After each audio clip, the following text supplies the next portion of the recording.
তার সাথে কোনো শারীরিক সম্পর্ক হয়েছে? হ্যাঁ, কয়বার? 4 বার। আমার এই বাসায় আসতেছে?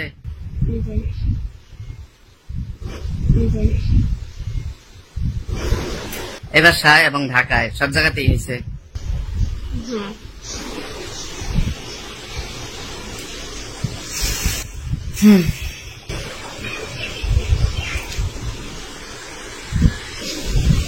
এই মোবাইলটা কার? কে কিনা দিছে? আরেকটু জোরে। আমি কি মোবাইল চালানো নিষেধ করছিলাম? এই মোবাইলটা আমি কই পেয়েছি? হ্যাঁ, কয়দিন? কবে?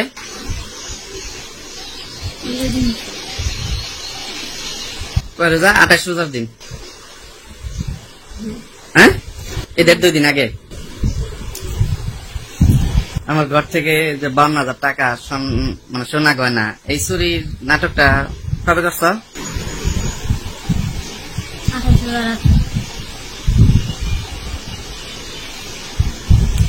এটা মানে বলবো এখন আমি তোমার ছাইরা দিব, আমার মেয়ের কি করবা? হ্যাঁ,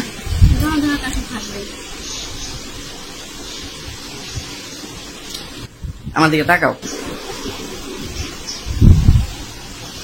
মেয়েটা আমার কাছে থাকবে, ঠিক আছে? তোমার কাছে থাকলে আমার মেয়ে ভালো থাকবে না, তুমি আমার মেয়ের ভরণ পোষণ করতে পারো, তোমারই কোনো ছায়া নেই। তোমার বাপ মা তোমাকে নিতে চাইতেছে না, তোমার বোন দুলাভাই তোমার নিতে চাইতেছে না। মানে যে ছেলের সাথে তোমার সম্পর্ক, ওই ছেলে তোমার বিয়ে করবে? হ্যাঁ, আমি যে ছেলের বিয়ে করবো না আপনাকে আগে বলছি। আচ্ছা, তাহলে আমার মেয়ের ভরণ পোষণটা কিভাবে হবে?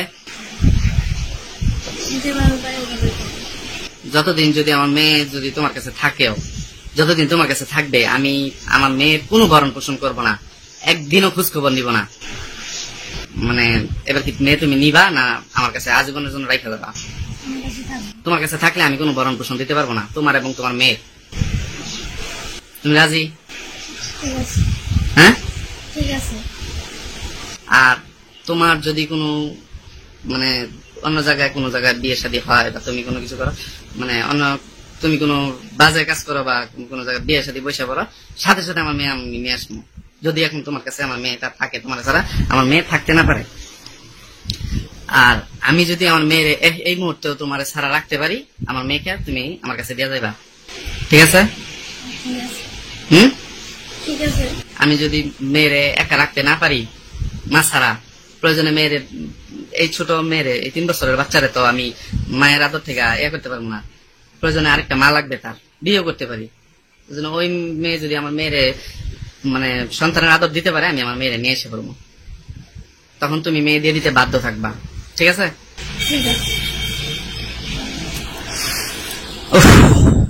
তুমি যে আরেকটা ছেলের সাথে পরকীয়া করছো, এটা কি আমার কোনো দোষের কারণে করছো? আমি নেশা করি, তোমার উপর অত্যাচার করি, তোমার মারি, যে মানে আমার মা বা আমি বা আমার পরিবারের কোন মানুষ এই 4.5 বছরের মধ্যে তোমার গায়ে কোনোদিন কেউ হাত তুলছে? যে আপনি আরেক ছেলের কাছে গেছেন? না, আরেক ছেলের কাছে এই জন্য যাইনি। কি কারণে গেছেন? ভালো লাগছে তাই। ভালো লাগছে তাই? কি ভালো লাগছে? আচ্ছা, আমি কিসের অভাব লাগছিলাম? এরপরে কোন সময় মানে কোন কাজ ছাড়া কোনদিন তোমার ছাড়া মানে বাইরে রাত্র থাকছি না, দোকান নিছি, এই 5-6 মাস হয়েছে, কোনদিন এক রাত্র আমি বাড়ির বাইরে রয়েছি থাকছি? যে তাহলে তোমার এটা কেমনে মানে দিন রাত্রের বেলা মানে সন্ধ্যার পরে 8টা-9টার মধ্যে বাসায় এসে বসছি, এর মধ্যে আচ্ছা দিনের বেলা আমি দোকানদারি করি, মানে আমার কাজ করি না অন্য জায়গায় যায় টাঙ্কি মারি, এটা কোন জায়গায় তুমি যা দেখছো? এটা হচ্ছে মনের সন্দেহ, মনের কাছে মনের মানে কষ্ট, নিজের কাছে নিজের, যে আমার বাইরে কি করে আমি তো দেখি না, এটাই তো। আচ্ছা ঠিক আছে, এখন ডিভোর্সটাকে আমি দিব না তুমি দিবা? আমি আপনার রিপোর্ট দিব না, হুম? আমি আপনার রিপোর্ট দিব না। তাহলে আমাকে ডিভোর্স দিবা না, তো আরেকটা ছেলের সাথে সম্পর্ক করছো কেন? যা যা বলছে তা তো আপনার কাছে সংসার করবো দেখি আপনার আমি সব বলে দিচ্ছেন। এগুলা বলার পরে কোনো একটা স্বামী ওই স্ত্রী নিয়ে সংসার করতে পারে? জানার পরে? অনেকে করে তাই আপনাকে আমি হ্যাঁ? নিজে যা যা করছি, যে পাপগুলো করছি তা আপনার কাছে আমি বলে দিচ্ছি। আমি আর ওই সম্পর্কটা আগে চেয়েছিলাম না, তাই বলে দিচ্ছি। আচ্ছা, গতকালকে তো ঈদের আগের দিন, এই যে আজকে হচ্ছে মানে কি বলবো ঈদ উল ফিতরের দিন, আজকে 26শে জুন 2017 সাল। গতকালকে 25শে জুনে তুমি ওই ছেলের ফোন দিয়া জিজ্ঞেস করো নাই যে আমাকে তুমি বিয়ে করবা, আমাকে তুমি কবে নিয়ে যাবা? জিজ্ঞেস করছিলা? হ্যাঁ, জিজ্ঞেস করছি। কারণ পরে ওই ছেলে কি বলছে? ছেলে তো সবসময় বলে আয়সা করো, আয়সা করো। ছেলে আমাকে তুমি কি বলছো যে আমি সিরিয়াসলি সিরিয়াসলি আমি তোমার কাছে, আমার কাছে কিন্তু ওটা রেকর্ডিংটা আছে। তো এখন যে কথাটা যেভাবে হয়েছে সেভাবেই বলবা, যে তুমি কিভাবে জিজ্ঞেস করছিলা যে আরিফ সিরিয়াসলি বলতেছি তুমি কি আমাকে বিয়ে করবা, মানে এইভাবে কি বলছিলা? কিভাবে বলছিলা বলো আবার। বলছি যে আরিফ আমি কিন্তু খুব সিরিয়াস, যে কি বিয়ে সবকিছু জানা গেছে? কি বিয়ে গেছে আমি সবকিছু বলে দিচ্ছি, আর কি বিয়ে সবকিছু জানা গেছে already। পরে ছেলেটা কি করছে? আমি যখন কথা বললাম কোনটা গাইতে দিছে? টাকা মোবাইল নিয়ে গেছেন তখন সে কেটে দিচ্ছে। আচ্ছা, তাই বারবার প্রশ্ন করতেছিলা যে কবে বিয়ে করবা, কবে বিয়ে করবা, কি বিয়ে কি বলছে, মানে তুমি তো এখন কি করতে হবে, মানে কথা বুঝাও সে না বুঝার মান করে বারবার কথা ঘুরাইতেছিল, এটাই তো। সে যেটা এরকম করবে সেটা আমি প্রথম থেকেই জানতাম, হ্যাঁ, সেটা আমি প্রথম থেকেই জানতাম। তাহলে এত কিছু জানার পরে একটা ছেলের সাথে মানে কি বুঝে সম্পর্ক করছিলা? বুঝতে পারিনি আপনি জ্বরে। আমি কি মোবাইল নিষেধ করা বিয়ের পর থেকে এই চিন্তা করে যে পরকীয়া হইতে পারে আমার ওয়াইফের কারোর সাথে, এই জন্য কি মোবাইলটা নিষেধ মানে ব্যবহার করা নিষেধ করছিলাম? আমার মোবাইল ধরা বা আমার আম্মার মোবাইল যে চুরি করে ধরা, মানে এটা নিষেধ করছিলাম। কিছুদিন আগে এই মানে এই ঘটনার তোমার কাছে মোবাইল পাওয়ার আগে, এই চুরির ঘটনা, এই বিষ খাওয়ার আগে, বিক্সল খাওয়ার আগে, যে এই আরেকটা মোবাইল ভাঙছিলাম, ওই মোবাইলটা কার ছিল? হ্যাঁ, আমার কাছে কালকে কার কথা বলছো? কালকে কি বলছো যে এটা আমারই ছিল, জুমার আমারে বাঁচানোর জন্য সাক্ষী দিছে। মোবাইল তো জুমা আমার চালা দিচ্ছে না। হ্যাঁ, জুমা আমার চালা দিচ্ছে না। মানে সিমটা তোমার ছিল? হ্যাঁ, মানে কালকে তুমি আমারে বলছো ওই মোবাইলটাও আরেক কিনা দিছিল, জুমারে তুমি দিছিলা বিক্রি করে ফেলতে, এটা কালকে এটা বলছিলাম আমারে? হ্যাঁ বলছিলাম, সিমটা আমার ছিল, মোবাইলটা জুমা দিচ্ছে। মানে ওটা কি তুমি আমার কাছে স্বীকার করছিলা?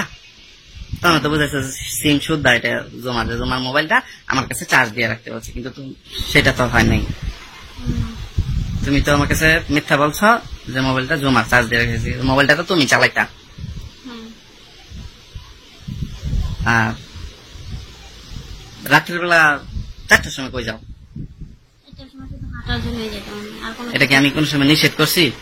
হ্যাঁ, এটার জন্য আরো আগেও কি অনেক মানে বড় ভাবে কঠিন ভাবে ওয়ার্নিং দিছি যে আর কখনো বাইরে যাও না, বাইরে হাঁটতে যাও এত রাত্রের বেলা, বাইরে রাত্রের বেলা 4টার সময় 4:30টার সময় অন্ধকার থাকে, এটা গ্রামের পরিবেশ, এখানে হাঁটতে যাওয়া ঠিক না, তুমি ঘরের ভিতরে হাঁটো, তোমার হাঁটার জন্য হাঁটার মেশিন কিনে দিছি। হ্যাঁ, এরপরেও তুমি বাইরে গেছো হ্যাঁ, কয়টার সময়? 4:30 দিন। 4টার দিক দিয়া। 4টে বা 7 এরকমই হবে। পরে এটা নিয়ে আমি তোমারে ধমক কিছু দিছি বা তোমার কিছু মারছি? না, আমি কি বলছিলাম যে তোমার মা বাপের খবর দাও, তোমার এসে নিয়ে যেতে বলো, এটুকুই তো বলছিলাম নাকি? তুমি বলো কি বলছিলাম? আমার সাথে কথা বলতে আপনি ঘৃণা করেন, আমার দেখলে আপনি ঘৃণা করেন, আপনার চরিত্র খারাপ, আমার ফ্যামিলির চরিত্র খারাপ, হ্যাঁ, আমার বোনের চরিত্র, সবার চরিত্রই খারাপ, সবার উপর আঙুল উঠাইতেছেন আপনি। আচ্ছা, পরে সারাদিন ভালো ছিল, সারাদিনে আর কিছু হয় নাই, তোমার মারে তোমার বাপেরে আর তোমার বন্ধুলা বাইরে বন্ধুয়া বলছিলাম তোমার এসে নিয়ে যেতে, আমি তোমার সাথে সংসার করবো না, যে মেয়ে কথা শুনতে পারে না, এত নিষেধ শুনতে পারে না, ওই মেয়ে নিয়ে আমি সংসার করবো না, এমন দুশ্চরিত্রের মেয়ের নিয়ে মানে সংসার করবো না, এগুলি তো বলছিলাম। পরে সারাদিন আর তোমার সাথে কোনো ঝগড়াঝাটি হয়েছে? না, আপনার সাথে সারাদিন কথা বলি। পরে এক বলের মধ্যে ইফতারি করলাম সন্ধ্যার সময় নাকি? হ্যাঁ, পরে তুমি কয়টার সময় বিক্সল খাইছিলা? সারাদিনে আমার জন্য আরিফের সাথে যোগাযোগ করতে পারো নাই, রাত্রিবেলা আরিফের সাথে ঝগড়াঝাটি হয়েছে নাকি? তাইলে আরেকটা বসো আমার জন্য মরতে পারো, তারপর? ফোন কাটা দিয়া যায়, ঘুমের ওষুধ খাইতে পারি। তারপর অসুস্থ হয়ে গেছে, আর রুমমেট আমার ফোন দিয়েছে, ফোন দিয়ে কি বলছে? ফোনটা বসে আরেক খুব অসুস্থ, এরকম অনেক কিছু বসে, আর আমার খুব রাগ হয়েছে। পরে আগের মাসে আমার দাদা কাজ হয়েছে, হুম আগের মাসে ওটা কাজ হয়েছে। খাওয়ার পরে মানে ওইখানে জানাও নাই যে আমি ওইটা খাইছি? খাওয়ার সময় শব্দ হয়েছে, হ্যাঁ, খাওয়ার সময় শব্দ হয়েছে। আমারে অন্য কেউ ফোন দিয়া বলছে যে আপনি তাড়াতাড়ি বাসায় যান, আপনার বাসায় সমস্যা আছে। আমার মা ওই ঘরে থেকে বলতে পারে না যে বাসায় কি হয়েছে না হয়েছে। পরে ওই ছেলেটা, যে ছেলেটা ফোন দিছিল, ওই ছেলেটাকে আরেকটা রুমমেট, পরে এগুলা খায়া তুমি শ্রীপুর উপজেলা স্বাস্থ্য কমপ্লেক্সে নিয়ে গেছি, ঢাকা মেডিকেলে নিয়ে গেছি। সব খরচপাতি কে করছে? তখন আরিফ কইছিল, তখন আরিফ কইছিল। আবার বল। হ্যাঁ, দিনটা রাত্রে আরেক সিলেট গেছে। আচ্ছা। তোমার বাপে আবার এইগুলার জন্য খারাপ ব্যবহার কার সাথে করছে? তাহলে পরবর্তীতে তুমি একটা অঘটন ঘটাইবা, এটার দায় দায়িত্ব কি আমি নিব? বলো, যদি কোনো সময় মানে পরবর্তীতে করো, এটার দায় দায়িত্ব কে নিবে?